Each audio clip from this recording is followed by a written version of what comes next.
ဒီကျမ်းမာရေးလူကိုလေးရေးဆွဲကြည့်ကြမယ်ကျွန်တော် rectangle တစ်ခုယူလိုက်တယ် shape tool လေးကိုတုံးပြီးတော့ white ထောင်လေးတွေကိုဆွဲလုပ်လိုက်တယ်ပြီးရင်သူ့ကိုအတွင်းဘက်ကိုနောက်တစ်ခု copy ပွားဖို့အတွက်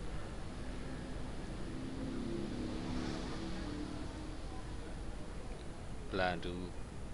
sorry control 2ကိုတုံးပြီးတော့အတွင်းထဲကိုဆွဲလိုက်တယ်တစ်ခုပဲကျွန်တော်ပွားမယ်အကွာဝေးကိုလိုတော့ချိန်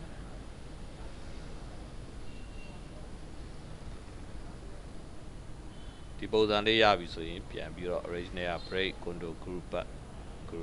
ခွဲလိုက်ဒီနေရာလေးကိုကျွန်တော်ပြန်ပြင်မယ် shape tool လေးသုံးတယ် click တစ်ချက်နှိပ်တယ် shape ကိုပြီးတော့ဟိုဘက် point ကိုလည်းဆက်နှိပ်တယ်ဒီကောင် rectangle တောက်မှစတူကန်အဖြစ်အနေနဲ့ပဲဒီ2ကနေဒီဆောက်လာတဲ့အဖြစ်နဲ့ပဲတရှိတဲ့သူ့ရဲ့ထောက်ကိုကျွန်တော်ပြန်ပြီးတော့အတစ်ပြန်လုပ်လို့ရတယ်တစ်ဖက်တည်း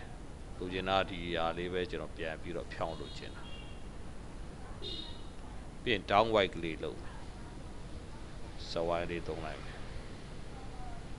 အဲ့လိုဒီ down white ကနေဟိုဘက်မှာလည်း down white တစ်ခုထပ်ထားခြင်းနဲ့ထားတဲ့အခါမှာဒီကောင်ကိုအလဲဘဟိုခွပြီးတော့ဟိုဘက်ဒီဘက်မျှအောင်လို့ဟောရဲ့အလဲဘဟို guideline လေးမှတ်ထားလိုက်သူ့ကိုသုံးမယ်ကျွန်တော်ဘယ်သူသုံးမလဲ free transform သုံးကြည့်အောင်ဘယ်ညာလမ်းကျင်တာ free angle reflection ပြီးကျွန်တော်ဒီ guideline ပေါ် mouse ကိုတင်ပြီးတော့ဟောလို့လဲလိုက်လဲပြီးဒီကောင်နဲ့ guideline နဲ့အဖြောင်းကျွန်တော်ပြန်ယူမှဖြစ်ဟိုဘက်ဒီဘက်ကျွန်တော်အတိအကျရတယ်ပြီးတော့သူတို့နှစ်ခုကနေပြီးတော့ဒီ rectangle အကြီးကို select မှတ်ပြီးတော့ twin ဖြတ်ထုတ်ပလိုက်ပါဒီလိုလေးကျွန်တော်ဖြစ်သွားတယ်ဟုတ်ပြီဆက်ပြီးတော့အပေါ်ဘက်เนาะဒီအဒီအောင်လေးကျွန်တော်လုပ်မလုပ်ခင်ဒါလေးကိုပြအောင်လေးထည့်လိုက်တယ်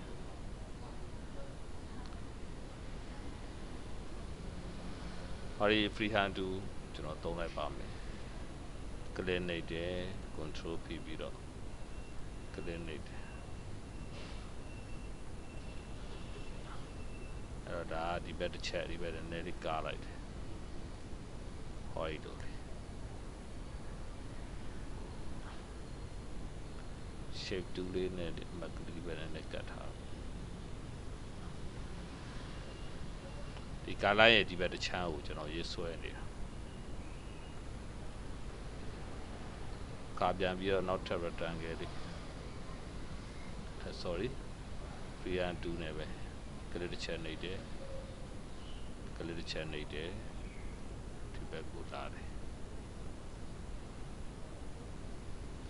နောက်တစ်ခုဒီဘက်ကိုလာတယ် click တစ်ချက်နှိပ်တယ် click တစ်ချက်နှိပ်တယ် control ဖိပြီးတော့ဒီဘက်ကိုလာတယ်ဒီသုံးခုကိုလောက်လိုက်တယ်အဲ့သုံးခုကို select မှတ်ပြီးတော့ free transform တူသုံးလိုက်မယ် free angle reflection ကိုရွေးထားတယ်ရွေးထားပြီးတော့ဟောဒီ guideline ကနေစက်တာထောက်ပြီးတော့ဒီကိုလဲမယ် guideline နဲ့ကွက်တိเนาะကြာပါစေဒီလိုရကြတယ်ပြီးမှသူနဲ့ကိုဟောဒီ way ကိုနှိပ်ပြီးတော့ဆက်ပလိုက်မယ်သူ့ကို select မှတ်တယ်သူ့ကိုမှတ်တယ်သူ့ကိုလည်းမှတ်တယ်သူ့ကိုလည်းမှတ်တယ်သူ့ကိုလည်းမှတ်တယ်မှတ်ပြီးတော့အရောင်လေးတွေကျွန်တော်ထည့်မယ်ပေါ့အရောင်လေးထည့်တဲ့အခါမှာဒီဘက်ဒီကောင်နဲ့ကွက်တိကျွန်တော်ထည့်ခြင်းတာဟုတ်ပြီသူ့ကို control ချီနှိပ်ပြီးတော့ group ဖွဲ့မယ် သူကအပေါ်ဘက်ကို shift နဲ့ page up ကိုနေပြီးအပေါ်ဘက်ကိုပို့ထားဟောဒီကောင်လေးက effect power create play inside container ဆိုပြီးဒီထဲကို white လို့ click နေပြီးတွန်းလိုက်တယ်ဒီပုံစံကျွန်တော်ရပြီဆိုတော့ကျွန်တော်က guideline လေးတစ်ချောင်းရေးဆွဲထားလိုက်တယ်ဒီ channel လေးကျွန်တော်ဆွဲမယ်ဟုတ်ပြီအဲ့ channel လေးကိုရေးဆွဲဖို့ကျွန်တော်ဘယ်လိုသုံးမလဲဆိုတော့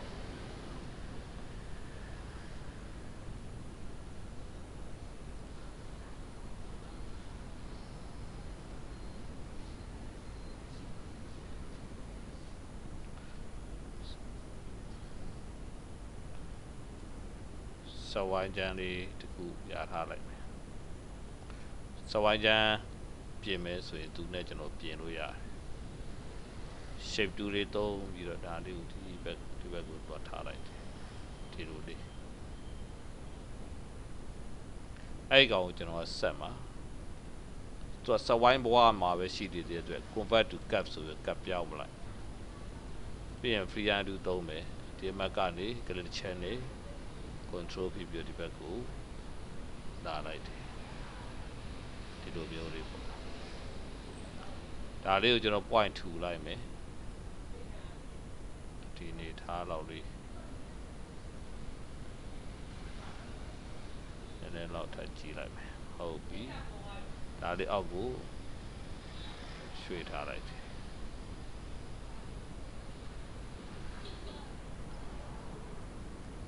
ပြီးတော့မှ range နဲ့ကနေပြီးတော့ convert outline to object ဟောဒီ outline object ပြောင်းနေဒါမှကိုလိုချင်တဲ့ပုံစံလေးကျွန်တော်ပြင်လို့ကောင်းမယ်ဗျ to cap ပြီးရင်ဒီနားလေးကျွန်တော်လုံးညင်တယ် click နဲ့ channel နေလိုက်တယ်ဒီနားလေး click နေပြီး right click to cap ဒီလိုလေးရချင်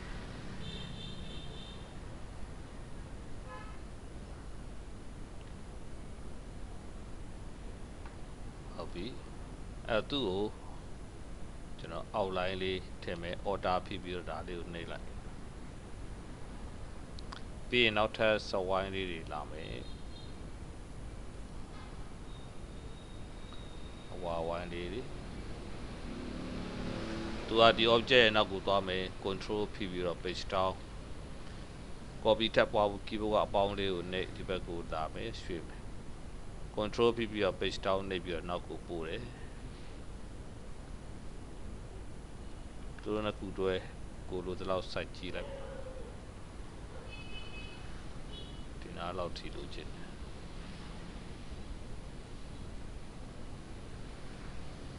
ပြင်ထပ်ပွားမယ်အပေါင်းနှိပ်ပြီးတော့ဘက်ကိုလာ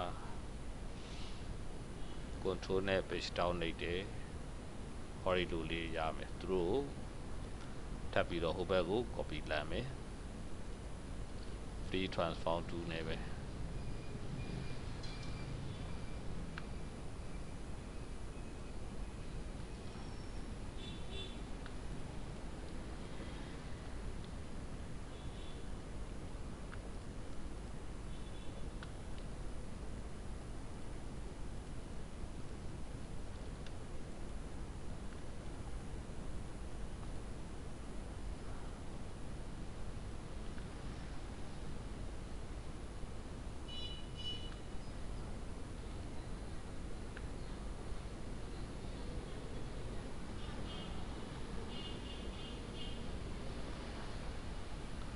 ဒီလိုလေးယူပြီးရဲ့နောက်မှာဒီ object နဲ့ဒီ object နဲ့ကိုကျွန်တော်ဆက်ပေးမယ်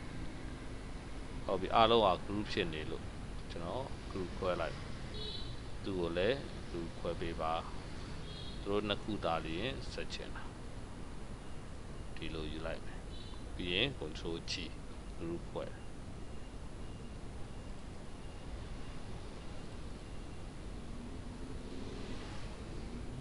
အဲ့ဒါပြီးတော့မှကျွန်တော်သတိကန်လေးတစ်ခု polygon နဲ့ဆွဲလိုက်မယ်ဖြူရအောင်လေးပြီးရင်စဝိုင်းလေးသူထိပ်ပါတက်ချင်တာစဝိုင်းနဲ့သူနဲ့ကိုစန္ဒာတည့်ခြင်းနဲ့ ပြီးတော့ဆက်လဲဆက်လိုက်ခြင်းနဲ့ white လို့ဒီပေါ်ထိစန်တာ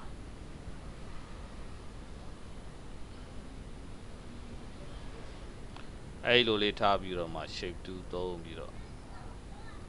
ဒါလေးကို control ဖိပြီးအောက်ဘက်ကိုရွှေ့သွားမယ်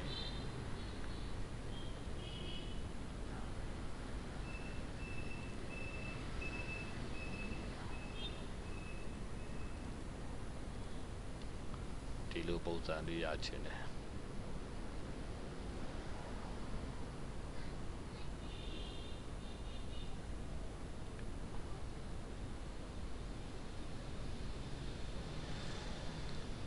ဒါပြီးရင် free undo သုံးမယ်ဗျာ free undo လေးနဲ့ကျွန်တော်ဒီလို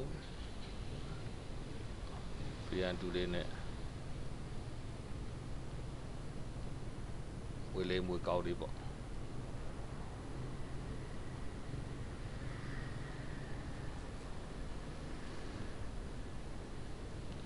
free undo သုံးဆွဲတဲ့အခါမှာတချို့နေရာစိတ်တိုင်းမကြသေးဘူးနည်းနည်းလေးချောခြင်းနဲ့ရတယ် shape 2နဲ့ slammer လိုက်ပြီးတော့ reduce node ကိုသုံးပြီးတော့လိုသလို adjust ပြန်လုပ်လိုက်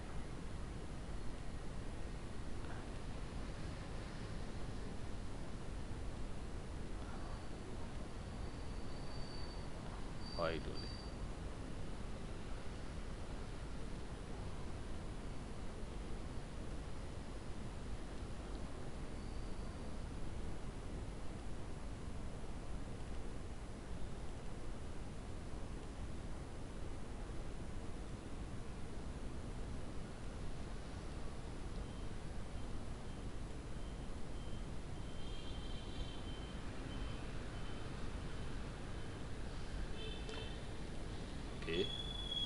အဲ့ဒါကျွန်တော် outline ထူအောင်မယ်ဗျာ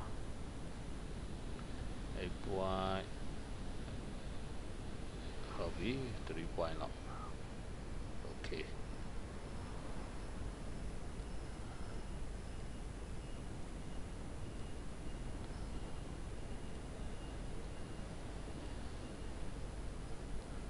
အဲ့တော့ဒီပုံစံလေးကိုကြာထားပြီးမှ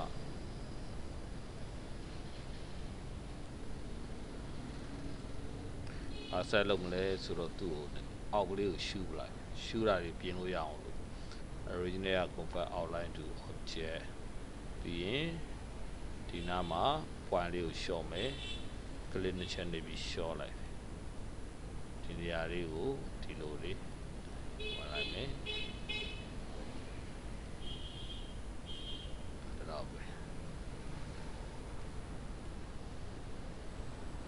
ရှေ့ကောင်းပိုင်းလေးကိုနည်းနည်းလေးကျွန်တော်ထပ်ပြီးတော့ထည့်မယ်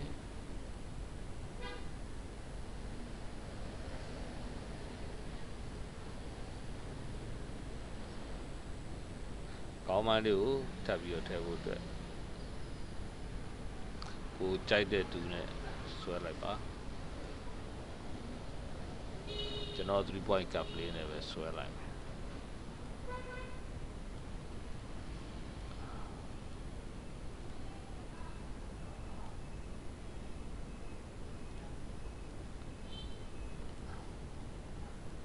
ရှူရအောင်လေး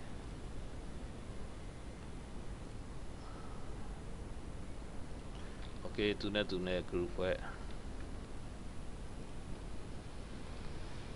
ရှော့ဝိုင်းလေးထည့်လိုက်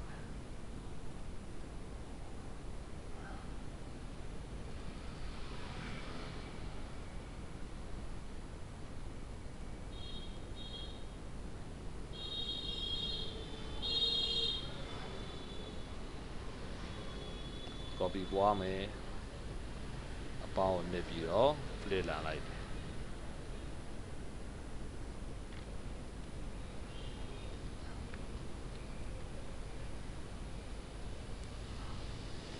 ပြီးကျဲလေးဆွဲမယ်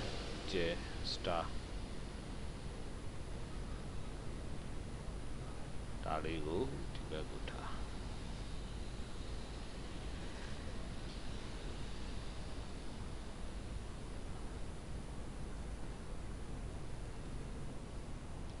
okay ဒီပုံစံရပြီဆိုတော့